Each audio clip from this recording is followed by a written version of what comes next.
Thank you guys all for coming out and joining us in this event for justice. My name is Nadege Hoeper. I will be speaking on behalf of Peter Mesko. And I first just really want to thank you all for coming out. Peter's family, we're all over the place. It's mom and dad and my family. And Peter this morning was just like, please, I plead for you to thank everyone for coming and supporting the cause and really informing yourself on the injustice that's happening right now. I first want to introduce our speaker. His name is Deskovic. He will be giving a little brief on wrongful convictions and incarcerations. Just a little history on Jeff. He's a nationally recognized advocate in the area of wrongful convictions. He has a master's degree and has done his thesis on wrongful conviction cases and prevention. He is the founder of the Jeff Deskovic Foundation for Justice, which exonerates the wrongfully convicted. They've actually exonerated 2 people. His body of work includes more than 100 presentations across the country. He's authored more than 200 articles, and he has been published in 9 different publications. He's had more than 600 media appearances, including CNN headlines, the New York Times, and the Wall Street Journal. He's testified at legislative hearings in New York and Connecticut, while he's also met with our Department of Justice and members of the White House. So he's going to first speak generally on wrongful convictions, and then I'm going to follow up with Peter's story.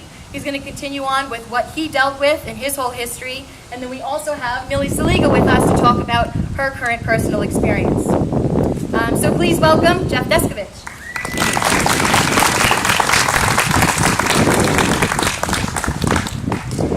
Thank you very much.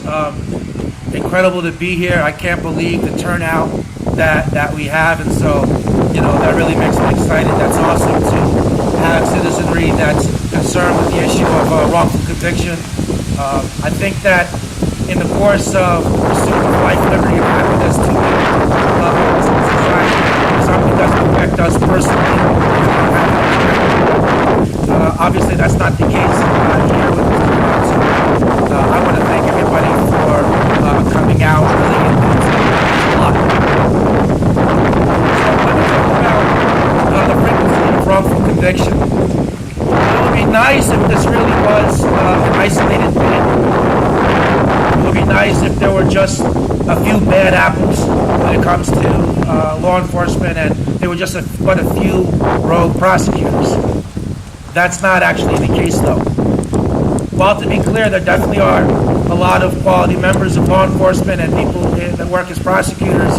There's also quite a bit of people that don't do their job according to the best ethics, according to court rules, procedures, laws, Constitution, etc. How often do wrongful convictions occur? Well, it's impossible to measure in terms of being scientific about it. What we can do is we can take into account a bunch of statistics, a bunch of things that we know about, and then from there we can extrapolate and we can make an educated guess. So last year, 149 people were exonerated nationally. The year before that, 139 people were exonerated. In the 2 years prior to that, in each of the years, there were 91 people exonerated in each year. In a 2-year time span, in New York, in the Brooklyn District Attorney's Office, the new District Attorney, Ken Thompson, in his 2 years in office with his conviction review unit, where there was a regime change with a prior DA who had been an incumbent for about 23 years, when there was a regime change and he instituted his new unit, 20 people were exonerated in those 2 years as a result of a DA who was looking for justice. Sadly, that's often not the case in the office of many district attorneys across the country. A Wayne State University study estimates that 10,000 people are wrongfully convicted each year. This other article estimates between 50,000 and 220,000 people are wrongfully imprisoned across the United States. So I put all of those factors together, and when I think about it, every time there's a new junk science that's discovered to be a junk science, things that cast evidence in our courtrooms which are used to convict people, whether it comes to tire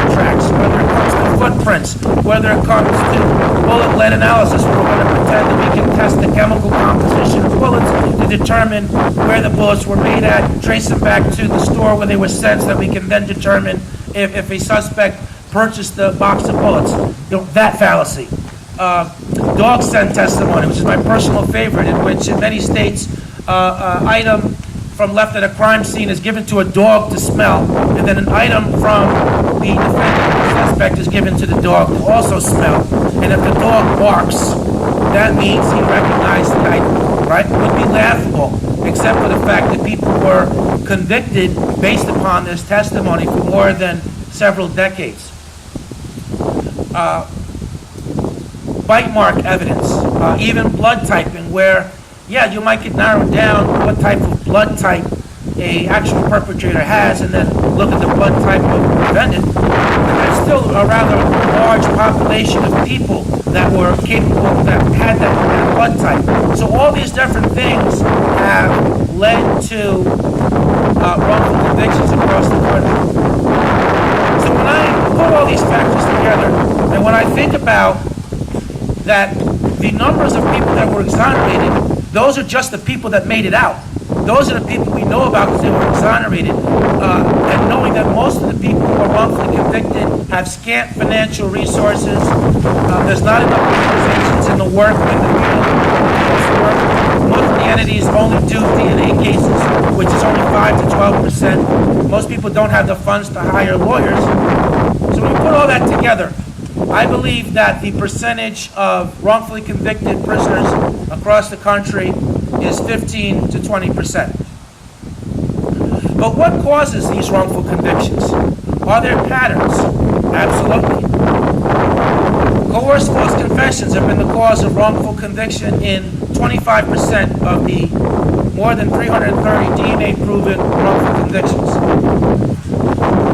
The reform in this area would be videotaping interrogations completely from beginning to end, so it can be clear if somebody really is giving voluntary statements, if they're really giving non-public facts, or if instead of they being coerced by the police, or the police giving them details which the suspect then parrots back to the officers, giving the false impression that the suspect had details of a crime that only an actual perpetrator would know. The leading cause of wrongful conviction, at least DNA wrongful convictions, has been the cause of wrongful convictions in 75%. Incentivized witnessing, or snitch testimony, has been the cause of wrongful conviction in 15% of the cases. Here are some of the safeguards would include wearing a wire, and so we can be sure that these incriminating conversations, that people who are facing their own charges, when they tell us a story of how in a conversation somebody just happened to confess to a serious crime to them, often somebody that they have a very limited history to, so we can be sure that these questionable conversations actually have taken place. Having a external evidence corroboration requirement is important to make sure that these stories are truthful. In other words, nobody should be convicted based solely on an informant, because it's not uncommon that somebody who's been caught committing a crime, who's in a desperate position, who doesn't have legitimate, truthful information to trade on, they'll look the case up. They'll look up a high-profile case, media reports. They'll concoct the story, and they'll cut it neat in order to avoid going to prison or to get a lesser prison sentence. Prosecutorial misconduct, a major thread in many of the wrongful conviction cases, where the solution there is having an independent oversight board, a commission on prosecutor conduct. Many of us would be surprised to know that there is no civilian review board for prosecutors, nor are they subjected to any criminal possibilities. In other words, you can be charged with a crime you didn't commit, and the prosecutor has evidence that you're innocent, and yet he doesn't turn it over. You're convicted. You do substantial time in prison. Could be a decade, could be several decades, because the average length of wrongful incarceration is 14 years. You're exonerated when it comes out that this district attorney had evidence that was helpful to your defense, had evidence that was crucial to you establishing your innocence, and yet failed to follow the law by turning that over. You might be surprised that happens, and yet to to also learn that nothing's going to happen to that prosecutor on either the civil or criminal level. So there's nothing to deter rogue prosecutors, and that's why prosecutorial misconduct has come to be such so prevalent. Rogue law enforcement. One rogue police officer, like for example, there's a known police officer, Louis Garcella from Brooklyn, and he worked for several decades, and he got caught that he used the same sole eyewitness, a drug addict who was also a prostitute. I guess she had a knack for being in the right place at the right time, all the time, because she was the sole eyewitness in 6 different homicide cases. What are the odds that she actually told the truth each time when it comes to that? Then his confession cases came under scrutiny. So seemingly everybody that was out investigated by saying, okay, you got me. What are the odds that everybody's actually going to use that phrase? So rogue law enforcement also is a major cause of wrongful conviction. Junk science. I mentioned a bunch of them earlier, and that's been used to convict many people. It's logical to conclude that in many of those situations, innocent people were caught up into that net. In Philadelphia, which is here in Pennsylvania, on one day, a judge threw out, I think it was 158 cases. In one day, he threw out 158 cases because the person who was doing the testing, the criminalist, was fabricating results.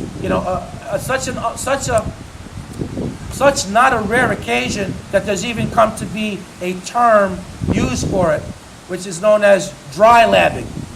So if you remember science class, you get a microscope and you put a little bit of water on the slide and you slide it underneath the microscope and then you look at it. Well, dry labbing is the opposite of that. There is no water needed because there's no testing that's actually going to be done.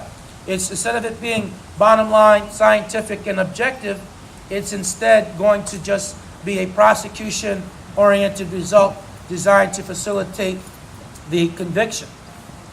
So having understood what the full gamut of wrongful conviction is in terms of its prevalence and the causes of wrongful conviction, I'm going to invite once again our host back up here to talk more specifically about Peter's story.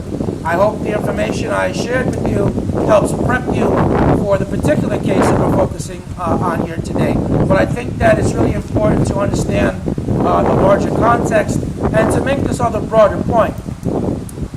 While any wrongful conviction is horrendous and terrible and an injustice and should move all of us, yet at the same time it's important to view that one particular case as but one example of the larger problem of wrongful conviction in general.